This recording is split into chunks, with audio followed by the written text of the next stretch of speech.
Excellence Sonke Siemo, ambassadeur d'Allemagne, nous voudrions tout d'abord vous dire que nous sommes très honorés de votre présence ici. Et nous apprécions au plus haut point la coopération que nous avons avec l'Allemagne, coopération pragmatique, concrète, surtout concernant les fondations qui contribuent beaucoup à la formation d'une culture de la démocratie, de l'état de droit, des droits humains, du respect également de l'environnement. Je voudrais saluer cela solennellement ici devant vous.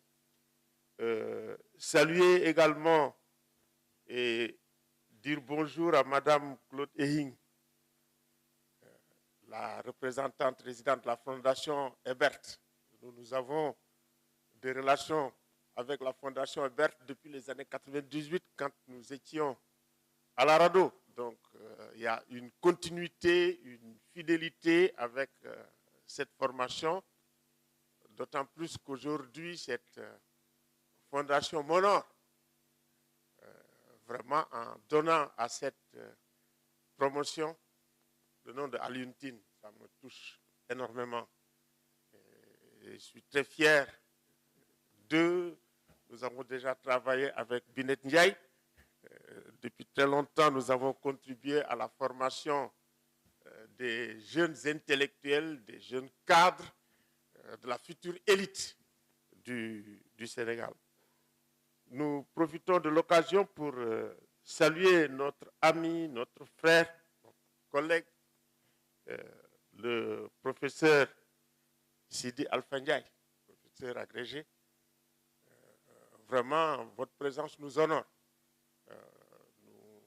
Nous savons que les jeunes peuvent profiter des compétences que vous avez en matière de droit, de culture. Parce que là aussi, nous avons ce que nous appelons les intellectuels qui sont des intellectuels engagés dans la vie de la cité, qui participent à la vie de la cité, qui ne sont pas enfermés seulement dans les tours d'ivoire à l'université de Dakar. Saluez Binet, saluez nos amis qui sont venus pour contribuer à la formation de cette promotion. Diagasila, expert en matière électorale dont les compétences ne sont plus à discuter aujourd'hui. Ngoudembou, lui, il est chargé quand même, aujourd'hui, il dirige ce qu'on appelle le département scientifique de Africa Jom Center. Alain Ayodokun, elle est là, c'est le directeur de NDI, Ibrahim Lissa Faye et Mme Khadifal Tal qui vont contribuer à la formation des jeunes. Je voudrais également saluer tous ces jeunes des organisations politiques, toutes tendances confondues. Nous avons fait exprès d'ailleurs de dire on va les réunir, toutes tendances confondues, discuter dans la tolérance, dans le respect de l'autre, dans l'esprit de Ubuntu. Je suis toi, toi tu es moi. Nous oublions souvent dans le domaine politique quand même les valeurs qui sont les nôtres. La reconnaissance de l'autre. Et puis nous avons des concepts aussi pour le dire. Le naulante. Je pense que ces concepts-là, il faut les cultiver. Le plus profondément, je pense que c'est ça qui va nous éviter les violences dans lesquelles nous sommes toujours engagés.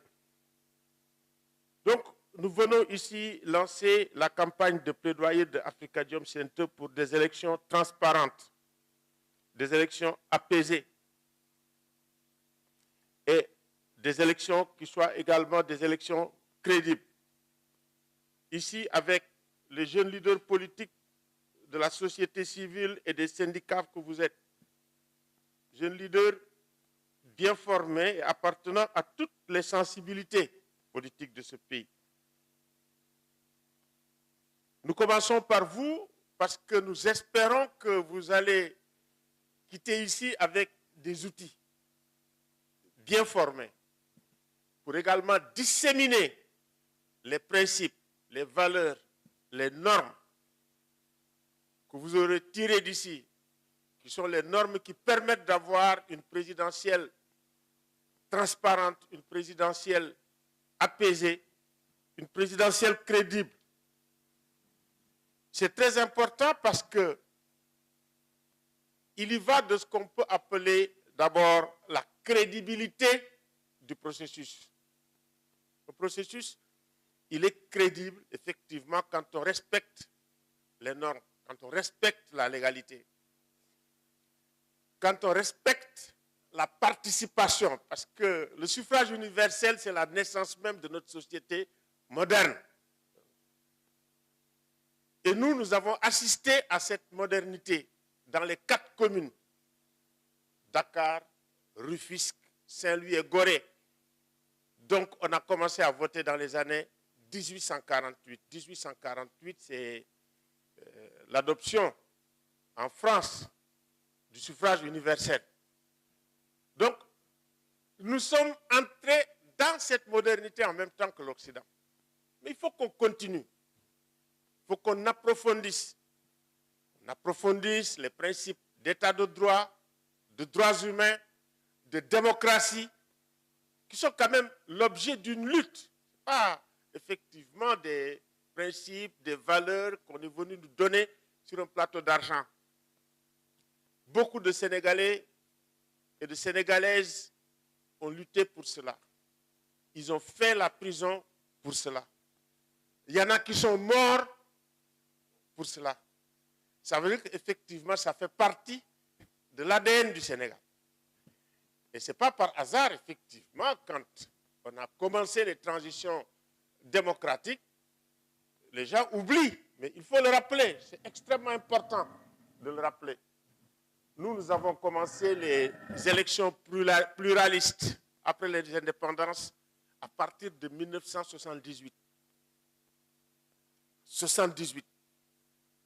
Et c'était un phénomène pratiquement africain, mais c'était un phénomène mondial quand c'est arrivé. Mais tiens, et quand on parle de la vitrine démocratique du Sénégal, c'est à cause de ça. C'est parce qu'il y avait Wade, il y avait Senghor, et il y avait le débat démocratique, il y avait la campagne électorale au moment où, dans la sous-région, on avait des dictatures militaires. On avait les partis uniques. Et c'est ça qui fait la singularité du Sénégal en Afrique de l'Ouest. Et plus tard, dans les années 91, quand le Bénin a voulu faire les conférences nationales, ils ont démarré. Ben, les principaux leaders étaient des hommes d'État, les Robert Dossou, les Maurice Glélé.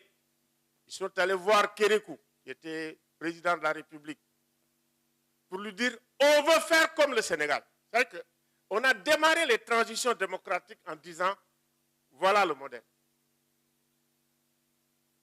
Tout le monde a parlé des conférences nationales. Il dit quoi? Des partis, oui, regardez, ils ont organisé une élection, les partis politiques existent, ils s'expriment.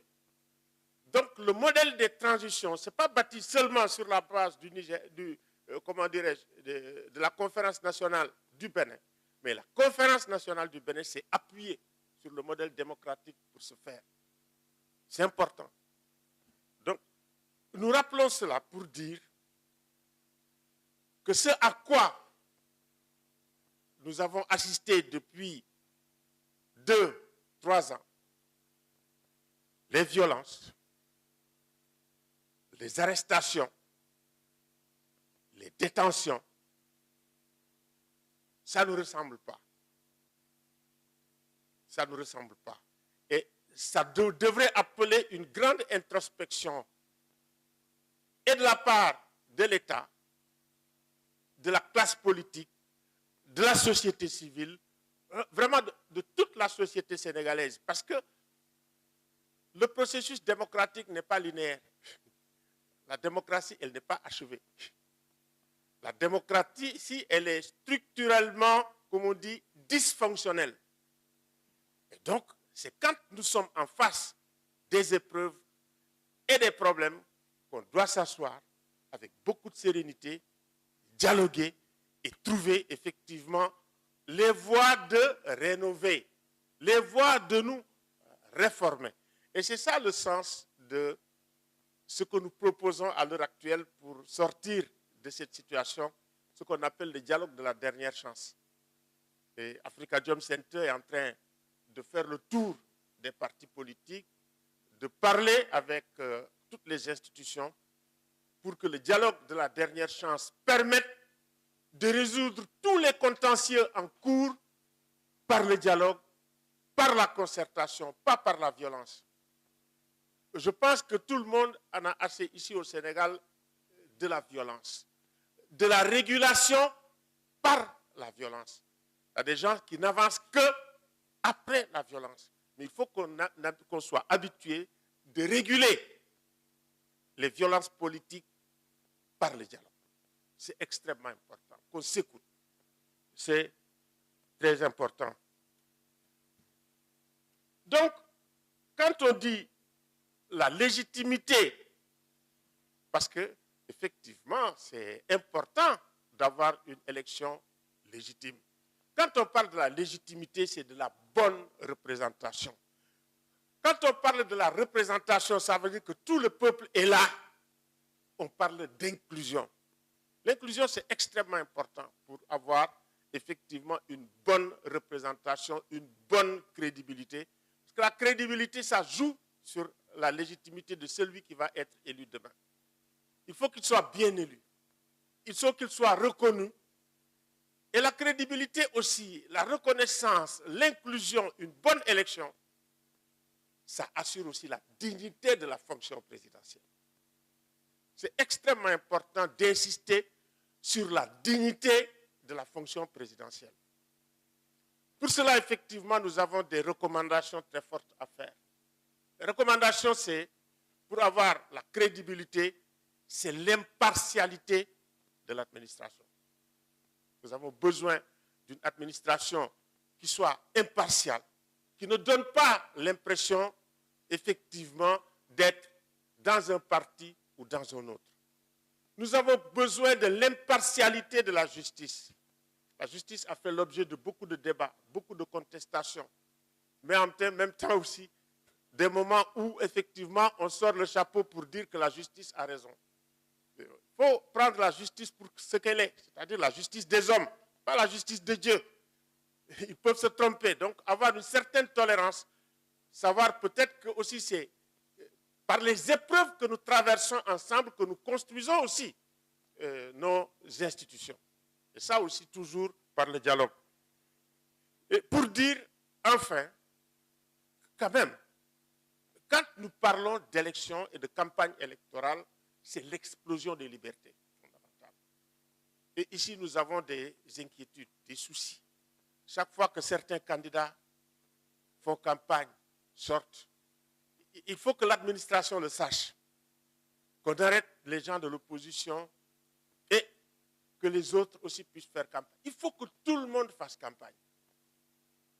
Et quand on dit que c'est l'explosion des libertés, mais c'est effectivement aussi la tolérance par rapport, c'est-à-dire les journalistes qu'on arrête, tout cela, il faudrait peut-être y réfléchir, discuter, voir comment on peut apaiser aussi, en sachant écouter, en sachant polémiquer, parce que quand on n'est pas d'accord, il n'y a pas que la prison. Il me semble que c'est argument contre argument. Parce que aussi, la démocratie, c'est le dissensus. Ce n'est pas seulement le consensus. La démocratie, c'est le conflit. Mais c'est le conflit verbal. Donc, il me semble que nous pouvons régler nos contradictions par le dialogue, par une polémique qui soit une polémique qui est saine. Parce qu'il n'y a pas de démocratie sans polémique.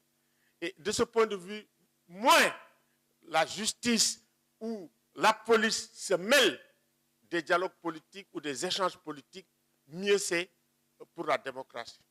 Apaiser aussi, c'est important, il faut qu'on le dise, parce que c'est nous qui pouvons le dire, nous, des organisations de droits de l'homme.